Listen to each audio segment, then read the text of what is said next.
কোরবানির সামনে আপনারা অনেকেই পশু কেনার প্রস্তুতি নিয়েছেন, অনেকে গরু কিনবেন, অনেকে ছাগল কিনবেন। এরকম পরিকল্পনা যারা নিয়েছেন, আমি তাদেরকে বলতে চাই, যে সুদ খায় সে সুদখোরের সাথে কোরবানি করবে, যে ঘুষ খায় সে ঘুষখোরের সাথে কোরবানি করবে, যে বেনামাজি সে বেনামাজির সাথে কোরবানি করবে, যে জিনাখোর সে জিনাখোরের সাথে কোরবানি করবে। কোনো নামাজি কোনো ঘুষখোরের সাথে কোরবানি করবেন না, কোনো নামাজি কোনো সুদখোরের সাথে কোরবানি করবেন না, কোনো নামাজি কোনো বেনামাজির সাথে কোরবানি করবেন না। ইব্রাহিম আলাইহিস সালাম যখন পৃথিবীতে এসেছিলেন, তার আগে 10 থেকে 12 জন নবী পৃথিবীতে এসেছেন। সুবহানাল্লাহ বলেন। কয়জন? 10 থেকে 12 জন নবী পৃথিবীতে এসেছেন। ইব্রাহিম আলাইহিস সালামের পর থেকে যত নবী পৃথিবীতে এসেছেন, সকল নবী হচ্ছে ইব্রাহিম আলাইহিস সালামের বংশধর। আল্লাহ কইলেন না 12 জন মতান্তরে 10-12, এটা বাদে যে কয়জন নবী রাসূল এই পৃথিবীতে আগমন করেছেন, সকল নবী রাসূলের বংশধর সাইয়েদানা মুসলিম জাতির পিতা হযরত ইব্রাহিম আলাইহিস সালামের বংশধর। সুবহানাল্লাহ। তার বংশধরের মধ্য থেকে তার একটা ছেলে, তার বংশধরের মধ্য থেকে একজন নবী পৃথিবীতে এসেছেন। ইব্রাহিম আলাইহিস সালামের 2টা সন্তান, ইসহাক আর একটা হলো ইসমাইল। ইসহাক ইসমাইল। ইসহাকের বংশধর থেকে বনি ইসরাইলের যত নবী রাসূল পৃথিবীতে এসেছেন, সমস্ত নবী রাসূলের বংশধর হলো ইসহাক। ইসহাক তার বংশ থেকে অনেক নবী রাসূল এই পৃথিবীতে আগমন করেছেন, কিন্তু ইসমাইল আলাইহিস সালামের বংশধরের থেকে একমাত্র কেবলমাত্র মুহাম্মদ রাসূলুল্লাহ সাল্লাল্লাহু আলাইহি ওয়াসাল্লাম জন্মগ্রহণ করেছেন। আল্লাহ পুরস্কার দিয়েছেন। সুবহানাল্লাহ খান। কি জন্য? আল্লাহ রাব্বুল আলামিন বলেন, আমি সাইয়েদনা ইব্রাহিম আলাইহিস সালামকে বলেছিলাম, তুমি তোমার সন্তানকে কুরবানি করো। ইসমাইল আলাইহিস সালামকে কুরবানি করতে বললেন। আল্লাহর নির্দেশ পাওয়ার পরে এখানে অনেক ঘটনা, আলোচনা আজকে এই বিষয়ে নয়, তারপরেও বলছি। ইব্রাহিম আলাইহিস সালাম তার সন্তানকে বলার সাথে সাথে সাতাজিদুনি ইনশাআল্লাহ, যখন ইব্রাহিম তার সন্তানকে বলেছিলেন, আমি স্বপ্ন দেখেছি তোমাকে নিজ হাতে জবাই করছি, আর এই নির্দেশ স্বয়ং আমার রব আল্লাহ দিয়েছেন, বলেন সুবহানাল্লাহ। ইব্রাহিম আলাইহিস সালাম এই কথা বলার সাথে সাথে ইসমাইল আলাইহিস সালাম বললেন, আপনি দেরি করবেন না, চিন্তিত হবেন না, ভয় পাওয়ার কোনো কারণ নাই। সাতাজিদুনি ইনশাআল্লাহু মিনাস সাবিরিন, আপনি আল্লাহর নির্দেশটা পালন করেন, কান্নাকাটি করবেন না, মন খারাপ করবেন না, আপনি অবশ্যই অবশ্যই ইনশাআল্লাহু মিনাস সাবিরিন, সবরকারীদের কাতারে হাসরের ময়দানে আপনি আমাকে পেয়ে যাবেন। ইসমাইল আলাইহিস সালাম মাথা পেতে নিলেন আল্লাহর সিদ্ধান্ত, সামিনা ওয়া আতানা, শোনার সাথে সাথে মেনে নিলেন। আর পরীক্ষায় পাশ করার কারণে ইসমাইল আলাইহিস সালামের সম্মান আল্লাহ এত বেশি দিলেন, ও ইসমাইল, তোমার বংশ থেকে এমন একজন নবী এই পৃথিবীতে আসবে, তোমার বংশ থেকে আর কোনো নবী এই পৃথিবীতে আসবে না, তোমার বংশ থেকে একজন নবী আসবে রাহমাতাল লিল আলামিন, সমস্ত নবীদের সর্দার, যিনি সর্বপ্রথম জান্নাতে যাবে, যার সুপারিশে সর্বপ্রথম মানুষ জান্নাতে যাবে, সেই নবী মুহাম্মদ রাসূলুল্লাহ সাল্লাল্লাহু আলাইহি ওয়াসাল্লাম তোমার বংশ থেকে জন্মগ্রহণ করবে। পরীক্ষা দেওয়ার পরে আল্লাহ কি দিয়েছেন? পুরস্কার দিয়েছেন। কি দিয়েছেন? পুরস্কার দিয়েছেন। তো আসুন তাহলে, যত নবী, ইব্রাহিম আলাইহিস সালামের আগে কয়জন নবী ছিল? 10 থেকে 12 মুখস্থ রাখবেন। ইব্রাহিম আলাইহিস সালাম জন্মগ্রহণ করার আগে কয়জন নবী ছিল? 10 থেকে 12। ওই যে নূহ আলাইহিস সালামের পরেই কিন্তু ইব্রাহিম আলাইহিস সালাম আসছে। নূহ আলাইহিস সালাম যে প্লাবন হয়েছিল, সমস্ত মানুষ হাবুডুবু খেয়ে কি করেছিল? মৃত্যুবরণ করেছিল। কিন্তু যারা মুমিন ছিল তারা এবং নূহ আলাইহিস সালাম তারাই জীবিত ছিল। সুবহানাল্লাহ বলেন।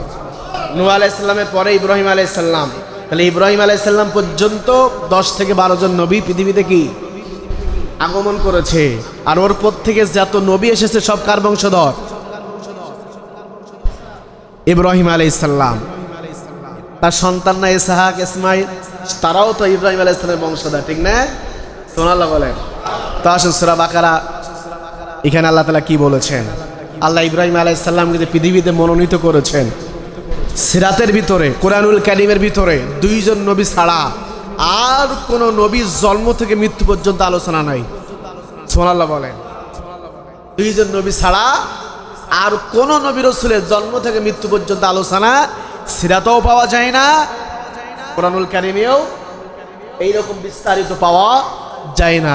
একজন হলো খলিলুল্লাহ ইব্রাহিম আলাইহিস সালাম, আর একজন হলো মুহাম্মদ রাসূলুল্লাহ সাল্লাল্লাহু আলাইহি ওয়াসাল্লাম। সুবহানাল্লাহ বলেন। আল্লাহ ইব্রাহিম আলাইহিস সালামকে মনোনীত করেছেন। মনোনীত করার আগে আরেকটা শব্দ তিনি ব্যবহার করেছেন, আরেকটা কথা তিনি এখানে আয়াত আকারে নাজিল করেছেন। আল্লাহ বলছেন, আল্লাহ রাব্বুল আলামিন বলেন, وَمَن يَرْغَبُ عَن مِّلَّةِ إِبْرَاهِيمَ إِلَّا مَن سَفِيَ نَفْسَهُ وَلَقَدِ اصْطَفَيْنَاهُ فِي الدُّنْيَا وَإِنَّهُ فِي الْآخِرَةِ لَمِنَ الصَّالِحِينَ الله أكبر। রব্বুল আলামিন বলেন, আমি ইব্রাহিম আলাইহিস সালামকে পৃথিবীতে মনোনীত করলাম, নবী এবং রাসূল হিসেবে এই পৃথিবীতে তাকে মনোনীত করলাম। ওয়া ইয়ারগাবু আন মিল্লাতি ইব্রাহিম, ইব্রাহিমের মিল্লাতকে যারা অস্বীকার করবে, ইব্রাহিমের দ্বীনকে যারা অস্বীকার করবে, তারা হলো মূর্খ। তারা হলো কি? মূর্খ কথাকার। যত নবী রাসূল এই পৃথিবীতে আগমন করেছেন, সকল নবী রাসূলের দ্বীন ছিল ইসলাম, নূর ছিল ইসলাম, জীবন ব্যবস্থা ছিল ইসলাম। ইসলাম কিন্তু কোনো নতুন ধর্ম নয়। আদম থেকে শুরু করে মুহাম্মদ সাল্লাল্লাহু আলাইহি ওয়াসাল্লাম পর্যন্ত যত নবী রাসূল পৃথিবীতে এসেছে, সকল নবী রাসূলের ধর্ম ছিল ইসলাম। বলেন সুবহানাল্লাহ। কি ছিল?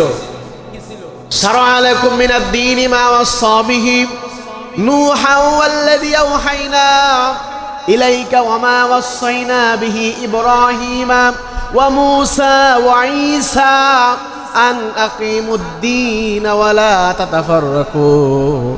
যে সমস্ত দিন আল্লাহ তাআলা পৃথিবীতে মনোনীত করেছেন, যে দিন মনোনীত করেছেন, এটা নূহ ছিল, আদম ছিল, মুসা ছিল, সর্বশেষ মুহাম্মদ রাসূলুল্লাহ সাল্লাল্লাহু আলাইহি ওয়াসাল্লামের ধর্ম ছিল ইসলাম। বলেন সুবহানাল্লাহ।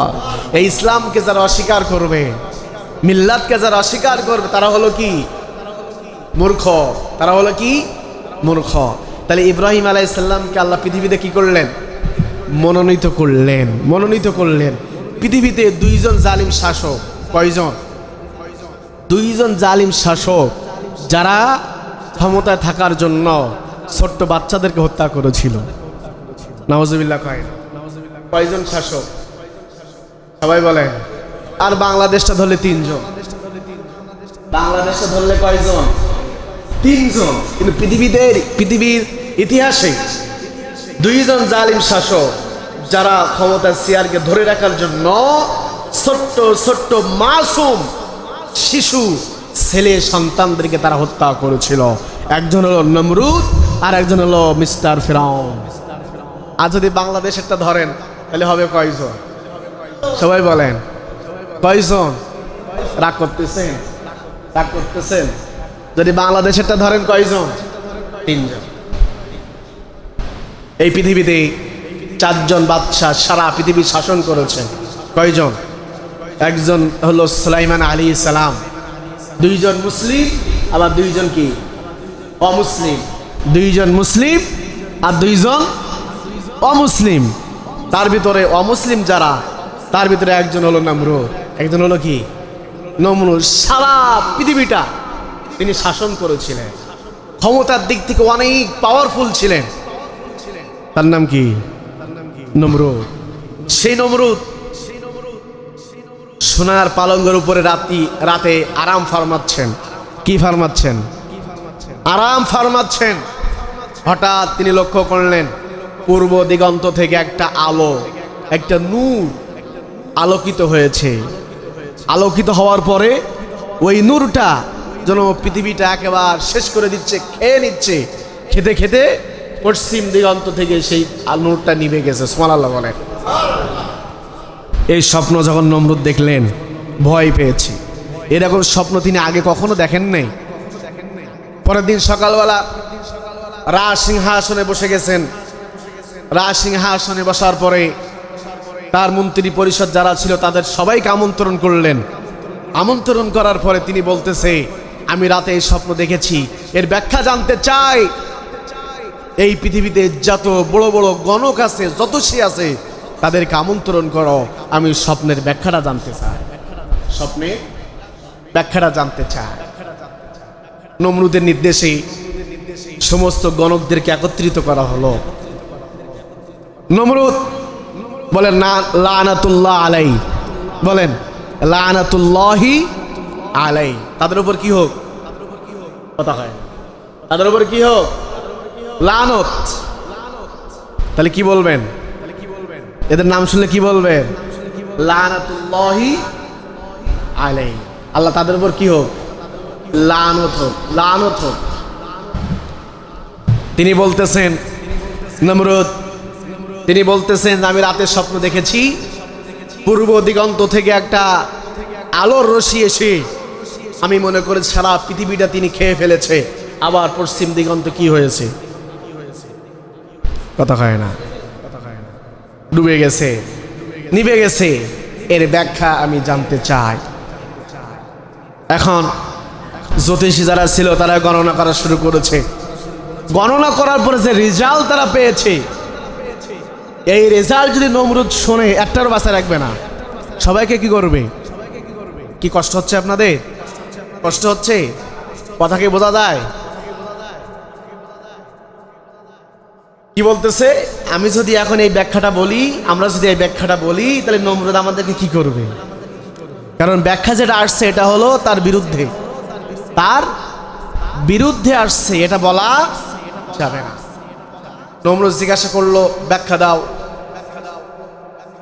তখন তারা বললেন, খোদা আমরা যদি এই ব্যাখ্যা আপনার দেই, আপনি হয়তো আমাদেরকে হত্যা করবেন, এই ব্যাখ্যা আমরা দিতে চাচ্ছি না। নমরুদ জোরালো ভাবে বললেন, তোমরা বলো, কোনো সমস্যা নাই, ভয় পেও না, আমি তো তোমাদেরকে মারতেও পারি, তোমাদেরকে জীবিতও করতে পারি। বলেন নাউজুবিল্লাহ। মারতে পারে কে? বাঁচিয়ে রাখতে পারে কে? নমরুদ কি বাঁচিয়ে রাখতে পারে? পারে না। তখন তারা বললেন আগামী 1 বছর। কয় বছর? 1 বছরের ভিতরে একটা ছেলে সন্তান জন্মগ্রহণ করবে, সাথে নিয়ে আসবে ইসলামের নূর। সুবহানাল্লাহ বলেন। কি নিয়ে আসবে? ইসলামী নূর নিয়ে আসবে, যে নূরের কারণে তাম পৃথিবী থেকে শিরক, মুক্তি পূজা সব কিছুই পরিবর্তন হয়ে যাবে, ইসলাম প্রতিষ্ঠিত হয়ে যাবে। ইসলাম নামক নূরটা 70-60 আলোকিত হয়ে যাবে। বলেন সুবহানাল্লাহ। কয় বছর? আগামী 1 বছরের ভিতরে এমন একটা ছেলে সন্তান জন্মগ্রহণ করবে, সে কি নিয়ে আসবে? ইসলাম, ইসলাম নামক নূরটা নিয়ে আসবে। নিয়ে আসার কারণে তোমার সিংহাসন থাকবে না, তোমার মুক্তি পূজা থাকবে না, অগ্নি পূজা থাকবে না, কোনো কিছুই থাকবে না। তোমার কর্তৃত্ব, তোমার নেতৃত্ব, তোমার পাওয়ার কোনো কিছুই থাকবে না, সব কিছুই চলে যাবে ইসলাম নামক ওই নূরের কাছে। সেই সন্তানের নাম হবে ইব্রাহিম। সুবহানাল্লাহ। কি নাম হবে? কি নাম হবে? আগামী 1 বছরের ভিতরে একটা ছেলে সন্তান জন্মগ্রহণ করবে, তার নাম হবে কি? ইব্রাহিম। সে সাথে কি নিয়ে আসবে? ইসলাম নামক নূর নিয়ে আসবে। যেটা আসার কারণে তোমার কি থাকবে না, তামাম পৃথিবীর বাদশা তুমি, সুপার পাওয়ার তোমার, ক্ষমতার পাওয়ার তোমার, তোমার ক্ষমতা তোমার কাছে থাকবে না, ইসলাম নামক নূরের কাছে চলে যাবে। এই কথা শোনার পরে ওর মাথা ঠিক নেই, কি নেই, চিন্তার ভিতরে পড়ে গেছে নমরুদ, পেরেশানির ভিতরে পড়ে গেছে। আগামী 1 বছরের ভিতরে একটা ছেলে সন্তান জন্মগ্রহণ করবে, যার কারণে আমার কর্তৃত্ব, আমার নেতৃত্ব সব কিছুই চলে যাবে। এটা আমি নমরুদ কখনোই বরদাস্ত করব না, বলেন নাউজুবিল্লাহ। মন্ত্রী পরিষদে মিটিং ডাকা হলো। নমরুদের যিনি বুদ্ধিজীবী ছিল, প্রধান উপদেষ্টা যিনি ছিলেন, তিনি আবার ইব্রাহিম আলাইহিস সালামের পিতা আজর, বলেন সুবহানাল্লাহ। ইব্রাহিম আলাইহিস সালামের পিতার নাম কি? আজর। তিনি হচ্ছেন নমরুদের ডান এবং বাম হাত, ডান এবং বাম হাত। পরামর্শ মিটিং ডাকা হলো, কি করা যায়। সিদ্ধান্ত নিলেন দুইটা। কয়টা? আরো জোরে বলেন, আরো জোরে। দুইটা সিদ্ধান্ত, আইন পাশ করা হলো। 1 নম্বর আইন, আজ থেকে যে সমস্ত ছেলে সন্তান জন্মগ্রহণ করবে তাদেরকে হত্যা করা হবে, মায়ের কোলে তাদের রাখা হবে না। 2 নম্বর, পুরুষ এবং মহিলাদেরকে আলাদাভাবে রাখতে হবে। পুরুষ মহিলা যদি এক জায়গায় থাকে, ছেলে হওয়ার সম্ভাবনা আছে না? না। দুইটা সিদ্ধান্ত, ছেলে সন্তান জন্মগ্রহণ করবে, হত্যা করবা, আর পুরুষ এবং নারী এক বিছানায় থাকতে পারবে না। এই জন্য পুরুষদেরকে আলাদা করতে হবে, নারীদেরকে আলাদা করতে হবে। নারী যেখানে থাকবে, পুরুষ সেখানে থাকতে পারে না। আইন দুইটা পাশ হয়ে গেল। গলিতে গলিতে প্রচার করা হলো, সমস্ত পুরুষদেরকে ডাকা হলো।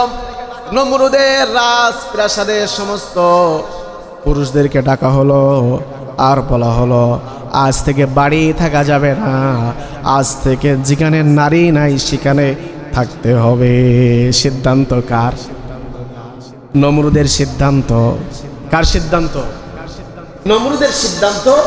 পুরুষ এবং মহিলা কি হবে না। এখন একজন মন্ত্রী বললেন যে, খোদা আপনিও তো পুরুষ, আপনিও তাহলে আপনার স্ত্রীর কাছে থাকতে পারবেন না। নমরুদ কয়, ক্ষমতা শেয়ারের জন্য স্ত্রী কেন? স্ত্রীও ত্যাগ করবো, চলো তোমাদের সাথে আমি যাব, এমন একটা জায়গায় যাব যেখানে কোনো কি নাই, কথা কয় না, মহিলা নাই। আল্লাহ চাইছে ইব্রাহিমকে আনবে, আর নমরুদ চাইছে নারী পুরুষ এক জায়গায় হতে দিব না, ইব্রাহিমকে আনতেও দিব না। এখন যেহেতু নমরুদ পৃথিবীর তামাম পৃথিবীর বাদশা, নমরুদ সুপার পাওয়ার ক্ষমতা তার, আল্লাহ মনে হয় তার কাছে হেরে যাবে, কথা কয় না। পৃথিবী শাসন করে তিনি, তামাম পৃথিবী তিনি শাসন করেছেন, তামাম পৃথিবীর ক্ষমতাশীল বাদশা তিনি। তিনি সিদ্ধান্ত নিয়েছেন যে ইব্রাহিমকে আনতে দেব না, আর আল্লাহ চাইছে ইব্রাহিমকে আনবো। ক্ষমতার দিক থেকে পাওয়ার কার? কথা কয় না, আরো চিল্লাই কম। তাহলে দুইজন জালিম শাসক ক্ষমতায় থাকার জন্য কি করেছে? ছেলে সন্তানকে হত্যা করেছে। একটা হলো ফিরাউন। ফিরাউন তো 90,000 ছেলে সন্তানকে হত্যা করেছিল। কয় হাজার? 90,000 ছেলে সন্তানকে হত্যা করেছিল ফিরাউন ক্ষমতায় থাকার জন্য। আর একজন হলো নমরুদ, ক্ষমতার চেয়ার ধরে রাখার জন্য তিনি ছেলে সন্তান যা হয়েছিল সব কিছুই হত্যা করেছিল, আর নারী পুরুষকে এক জায়গায় থাকতে দেয় নাই। বাংলাদেশেও আমরা দেখেছি ক্ষমতার চেয়ারে থাকার জন্য মানুষকে হত্যা করেছে।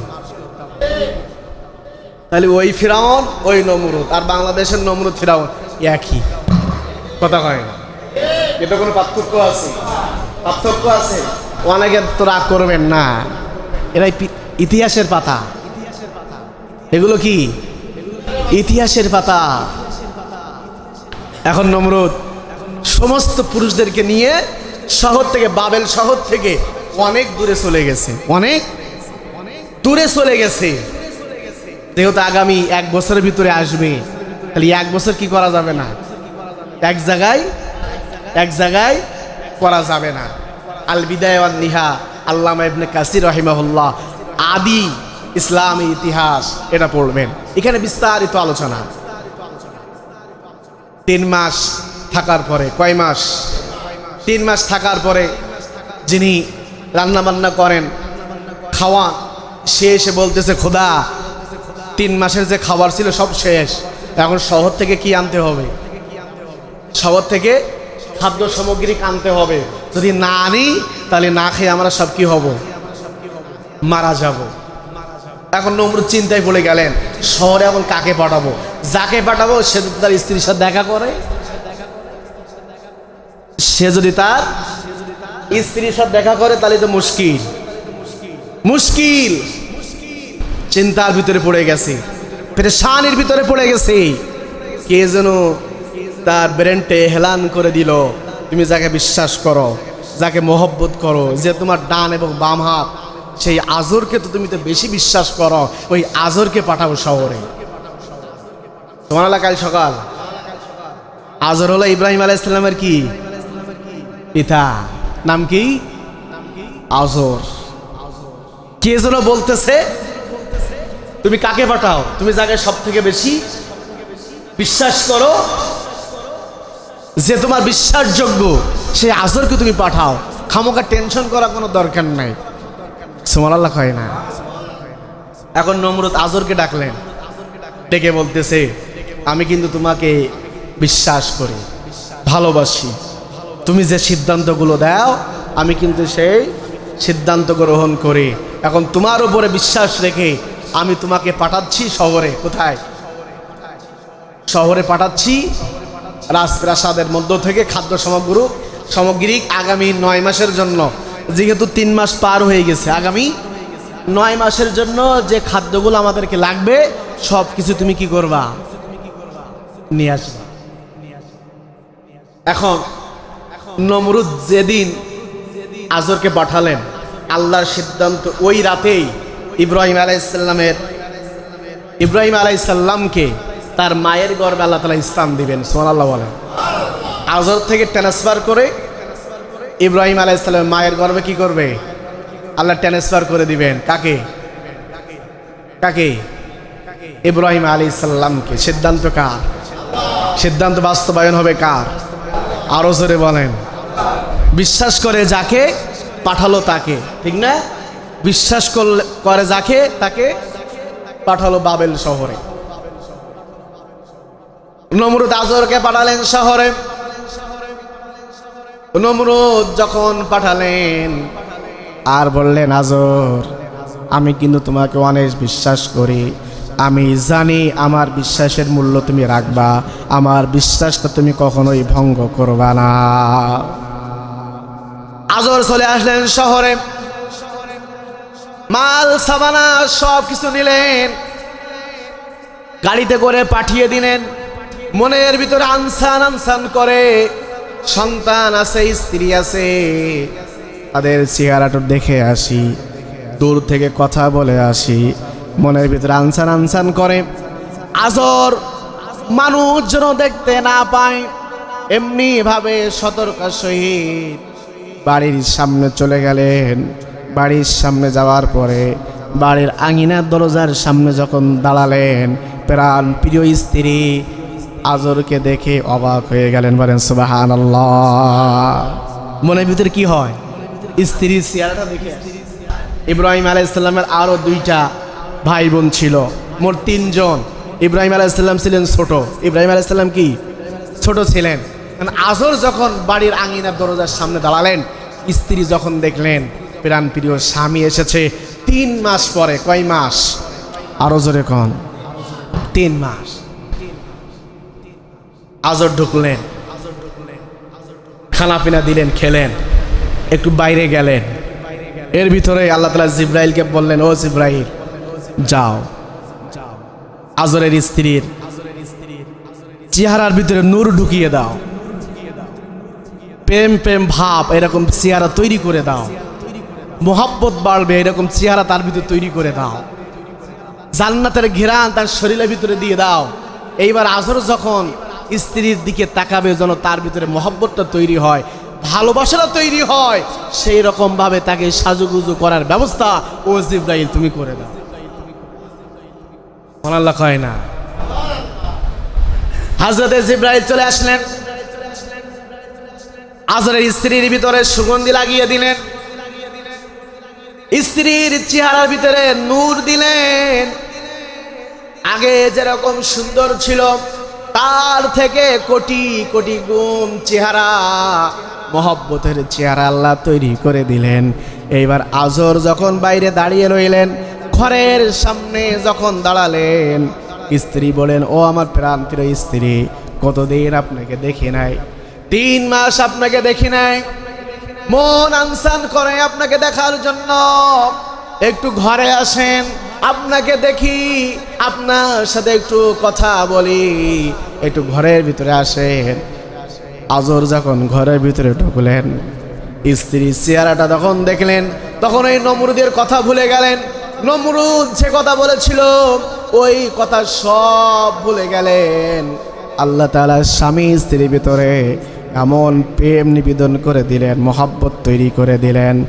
দুইজনের মহব্বতের কারণে, ভালোবাসা আদান প্রদানের কারণে আল্লাহ রাব্বুল আলামিন ওই দিন আজরের মধ্য থেকে ইব্রাহিম আলাইহিস সালামের সূক্ষ্ম ওই রক্তটা আজরের স্ত্রীর গর্ভে আল্লাহ তাআলা ট্রান্সফার করে দিলেন। বলেন সুবহানাল্লাহ। কি করে দিলেন? ট্রান্সফার করে দিলেন। আজর চলে গেলেন, এইদিকে ইব্রাহিম আলাইহিস সালাম মায়ের গর্ভে অবস্থান নিয়েছেন। 9 মাস যখন হয়ে গেল, প্রসব বেদনা শুরু হয়ে গেছে। যদি কাউকে ডাকে তাহলে সবাই বলে দিবে যে তার গর্ভে একটা সন্তান আছে, এটা বলা বলি করবে। নমরুদ খবর পেলে তাকে হত্যা করবে। এই জন্য ইব্রাহিম আলাইহিস সালামের মা নির্জনে চলে গেলেন। নির্জনে যাওয়ার পরে একটা উঁচা পাহাড় দেখতে পেলেন। সবাই বলেন কি কি দেখতে পেলেন? উঁচা পাহাড় দেখতে পেলেন। 9 মাস হয়ে গেছে, প্রসব বেদনা বেশি হয়ে গেছে। উঁচা পাহাড়ে কষ্ট মষ্ট করে উঠলেন। সেই পাহাড়ের নাম হলো জাবালে জুদি। কি নাম? জাবালে জুদি পাহাড়। উঁচা পাহাড়। উঁচা পাহাড়ের উপরে উঠলেন, একটা গুহা আছে, ওই গুহার ভিতরে বসলেন। ওখানে সন্তান প্রসব করলেন, ইব্রাহিম আলাইহিস সালাম জন্মগ্রহণ করলেন। আর কেউ নাই, আর কেউ নাই, এটা বলে শেষ করে দিব। আর কেউ নাই।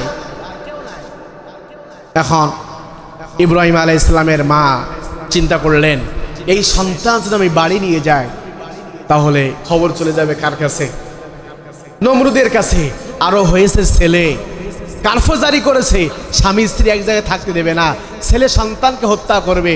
এই খবর যদি নমরুদ পায় তাহলে আমার সন্তানকে সে কি করবে? হত্যা করবে। এই জন্য তিনি সিদ্ধান্ত নিলেন ওই ইব্রাহিম আলাইহিস সালামকে গুহার ভিতরে রাখবেন। কোথায়? কোথায় রাখবে? ওই গুহার ভিতরে রেখে পাথর দিয়ে মুখটা বন্ধ করে দিলেন। বন্ধ করে তিনি আস্তে আস্তে নামলেন, নেমে গোসল করলেন। গোসল করে বাসায় চলে গেলেন। আর মনের ভিতরে চিন্তা হচ্ছে, আল্লাহ আমার সন্তানের অবস্থা কি হবে আমি জানি না। ওখানে কেউ নাই, বরঞ্চ পাহাড়ের গুহারটা কি করেছে? দরজাটা পাথর দিয়ে বন্ধ করে দিয়েছে। অক্সিজেন পাবে কিনা জানি না। আগামীকাল সকালবেলা যখন আসবো, আল্লাহই ভালো জানে বাঁচবে কি মরবে, এটা কে ভালো জানে। আরো জোরে কম। তার মা চলে গেলেন।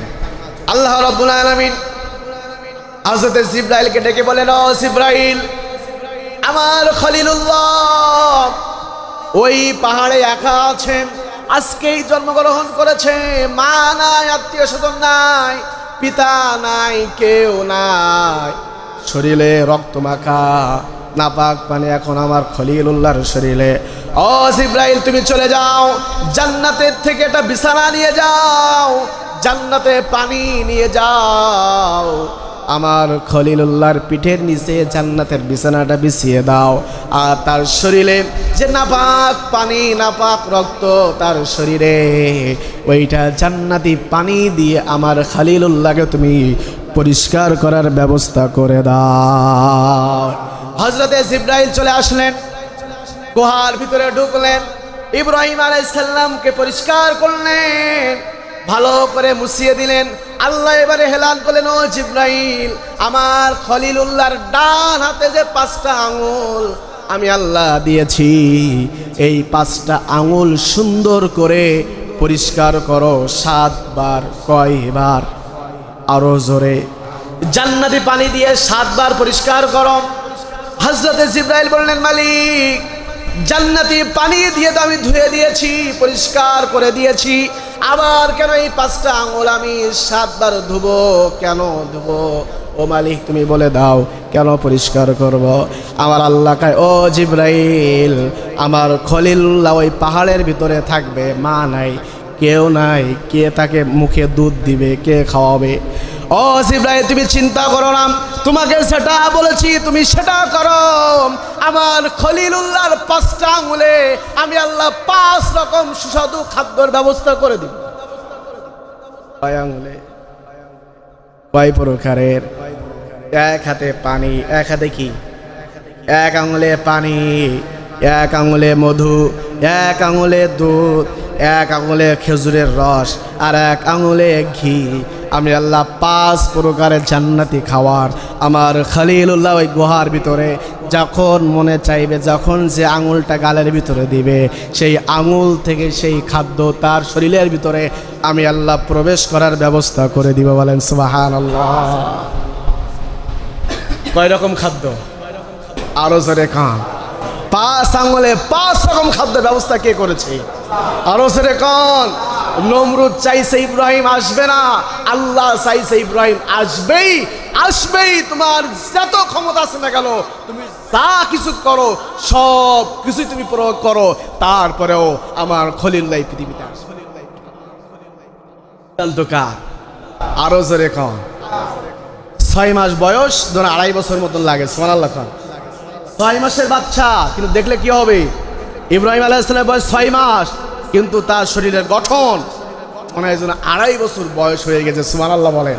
এই জন্য যাদের সন্তানরা খায় না, শরীর খারাপ, তাদেরকে খাওয়াবেন খেজুর মধু। কি খাওয়াবেন? খেজুর এবং মধু, এটা রেগুলার সকালে এবং সন্ধ্যায় খাওয়াবেন। আর খেজুর তাদের হাতে দিবেন। খেজুর যত বেশি খাবে শরীরে তত গ্রোথ হবে, শরীরে হজম শক্তি তত বৃদ্ধি হবে, খাবার চাহিদা বাড়বে, কারণ এই খাদ্য খাওয়িয়েছেন স্বয়ং আল্লাহ ইব্রাহিম আলাইহিস সালামকে। সম্মানিত ভাইরা, এই পর্যন্ত থাক নাকি? আগামীতে ইনশাল্লাহ। তাহলে ইব্রাহিম আলাইহিস সালাম কোথায় আছে? কোথায়? গুহার ভিতরে। আল্লাহ যদি হায়াতে বাঁচিয়ে রাখে ইনশাল্লাহ এরপর থেকে গুহা থেকে বাহির করব, বাহির করে তার বিয়ে হবে, সন্তান হবে, তারা কুরবানি করবে। সেই কুরবানির ঘটনা আমরা ইনশাল্লাহ শুনবো। আমি আরেকটা কথা আপনাদেরকে বলতে চাই, যেহেতু কুরবানির সামনে আপনারা অনেকেই পশু কেনার প্রস্তুতি নিয়েছেন, নেন নাই? কথা হয় না। অনেকে গরু কিনবেন, অনেকে ছাগল কিনবেন, এরকম পরিকল্পনা যারা নিয়েছেন, আমি তাদেরকে বলতে চাই, যে সুদ খায় সে সুদখোরের সাথে কোরবানি করবে, যে ঘুষ খায় সে ঘুষখোরের সাথে কোরবানি করবে, যে বেনামাজি সে বেনামাজির সাথে কোরবানি করবে, যে জিনাখোর সে জিনাখোরের সাথে কোরবানি করবে। কোনো নামাজি কোনো ঘুষখোরের সাথে কোরবানি করবেন না, কোনো নামাজি কোনো সুদখোরের সাথে কোরবানি করবেন না, কোনো নামাজি কোনো বেনামাজির সাথে কোরবানি করবেন না। এই সিদ্ধান্ত আপনাকে নিতে হবে। এই সিদ্ধান্ত আপনাকেই নেওয়া লাগবে। আপনি 5 ওয়াক্ত নামাজ পড়েন, আপনি কোনো সুদখোরের সাথে কোরবানি, জানেন ওই ব্যক্তি সুদখোর, ও যদি থাকে আমি থাকবো না। আপনি 5 ওয়াক্ত নামাজ পড়েন, ও ঘুষখোর, জানি ও ঘুষ খায়, ওর সাথে আমি কোরবানি করবো না। আমি জানি ও হারাম খায়, ওর সাথে আমি কোরবানি করবো না। আমি জানি ও বেনামাজি, আমি ওর সাথে কোরবানি করবো না। এই সিদ্ধান্ত নিতে হবে আপনার। আপনি 5 ওয়াক্ত নামাজি, আপনি 5 ওয়াক্ত নামাজি দেখে, ভালো মানুষ দেখে আপনি পশু ক্রয় করবেন, তার সাথে কোরবানি করবেন। এই সিদ্ধান্ত আপনাকে নিতে হবে। আর আমরা কি করি? বেনামাজিও আমার সাথে, নামাজিও আমার সাথে, ঘুষখোর আমার সাথে, সুদখোর আমার সাথে। কথা কয় না? আছে না নাই? তাহলে সিদ্ধান্ত আপনার। আপনি নামাজি, কোনো ঘুষখোরের সাথে কথা কয় না। আপনি নাই, আপনি নামাজি, আপনি বেনামাজির সাথে নাই, আপনি নামাজি, আপনি সুদখোরের সাথে নাই। সুদখোরের সব থেকে যে ছোট গুনাহ নিজের মায়ের সাথে জিনা করা, কথা কয় না। আর আপনি 5 ওয়াক্ত নামাজ তার সাথে কুরবানি করবেন, দরকার নাই আপনার 7 ভাগে কুরবানি করা। আপনি 10,000 12,000 টাকা ছাগল কেনেন, নিজেই কুরবানি দিবেন, কথা কয় না। নিয়মটা এইটাই, এখলাসের সহিত, এখলাসের সহিত। এখন যদি আপনি গরুর ভাগিতে যান 16,000 20,000 টাকা আপনার লাগবে, ঠিক না? 16,000 20,000 টাকার নিচে আপনি কুরবানি করতে পারবেন না। তাহলে 16,000 টাকা ভালো একটা ছাগল হবে, কথা কয় না। 16,000-এ ভালো একটা আপনি ছাগল কিনতে পারবেন, আপনি নিজে কুরবানি দিবেন, কবুল হলে আমারটা হবে, না হলে আমারটা যাবে, কথা হয় না। কিন্তু আপনি নামাজি হয়ে বেনামাজির সাথে করলেন, আপনি নামাজি সুদখোরের সাথে করলেন, ঘুষখোরের সাথে করলেন, তার টাকা তো হারাম। তার টাকা কি, কথা হয় না, তার টাকা কি হারাম। খামোকা আপনি কেন পেরেশানির ভিতরে থাকবেন, কেন থাকবেন? নিজের কোরবানি নিজেই করবেন, নিজে যেমন কোরবানিটা করবেন তার সাথে তেমন। এই সিদ্ধান্ত নেবেন তো, কথা কয় না। রাগ করলেন আমার উপরেই, রাগ করলেন, এই সিদ্ধান্ত কি নেওয়া যাবে? আর কোরবানি যারা পশু ক্রয় করতে যায়, যেহেতু আগামী 3 জুম্মা আসবে না, একটু বলে যায় নাকি, যারা পশু ক্রয় করতে যায়, জোহরের নামাজ অনেকে পড়ে না, গরুঘাটে যায়, আসরের আজান হচ্ছে হাইয়া আলাস সালাহ হাইয়া আল ফালাহ, ও নামাজের কোনো গুরুত্ব নাই, ও কি করতেছে? ও গরু কুরবানি করা কি ওয়াজিব, আর আসরের নামাজটা পড়া ফরজ না ফরজ আইন? ফরজ আইন। আপনি আজান শুনেছেন, কিন্তু আপনি কি করতেছেন? কে বলেছে আপনার এটা করা? কে বলেছে? করবেন আগে নামাজ, তারপরে সব কিছু। আগে নামাজ, তারপরে সব কিছু। আরেকটা কথা বলি, অনেকে কুরবানির সাথে আকিকার করে, ঠিক না? কথা কয় না, যে 50,000 টাকা দিয়ে একজন গরু কুরাই করলো, তাই না? আর সিদ্ধান্ত নিয়েছে স্ত্রীর আকিকার নাই, সন্তানের নাই, পিতামাতার নাই, কারণ নেই, খালি একটা গরু কিনে কুরবানিও হবে, আবার কি হবে, কি হবে? এটা হবে না, এই ফতোয়া আমি দিব না, কারণ দিলে মারামারি হবে, তার দোকানে ঝড় উঠবে, এই ফতোয়া আমি দিব না। তবে আল্লাহ বলেছে যদি ছেলে সন্তান হয় 2টা জান দাও, তাই না? মেয়ে সন্তান হলে কি হবে? একটা। আর কোরবানি করবা পশু দিয়ে, তাই না? কিন্তু আপনি আকিকারও করতেছেন একটা পশু, কুরবানি করতেছেন একটা পশু, কেমন কেমন লাগে না? আল্লাহ বলেছে ছেলের জন্য 2টা জান, মেয়ের জন্য একটা জান, তাই তো? এই সিদ্ধান্ত কে দিয়েছেন? আর কোরবানি যদি তোমার সামর্থ্য থাকে তাহলে তুমি কি করবা? কোরবানি দিবা। এখন আপনি যদি এই সিদ্ধান্ত নেন, তাহলে আমার মনে হয় যেন ভেজাল ভেজাল লাগে, হবে না এ কথা আমি বলবো না, তবে ভেজাল ভেজাল লাগে। আপনার 50,000 টাকাতে কে বলেছে গরু কিনতে? আপনি একটা ছাগল কিনেন, একটা কোরবানি, আপনার ছেলে আছে 10-10-20 দুটো ছাগল কিনলাম, কিনা মেয়ের দেয় নাই, আরেকটা কিনলাম, তাহলে আপনার 50,000 টাকার ভিতরে 3টা-4টা ছাগল হয়ে যাবে, কথা হয়। তাহলে আমি সহজ যেটা সেটা না করে কেন কঠিন করব? আল্লাহ আমাদেরকে বোঝার তৌফিক দিক, বলে না আমিন, আরো জোরে বলে না আমিন। আমরা যেন সহিভাবে, সহি হালতে আমরা যেন কুরবানি পশু ক্রয় করতে পারি, ভালো লোকের সাথে কুরবানি করতে পারি। আল্লাহ আমাদের সেই তৌফিক দান করে না আমিন।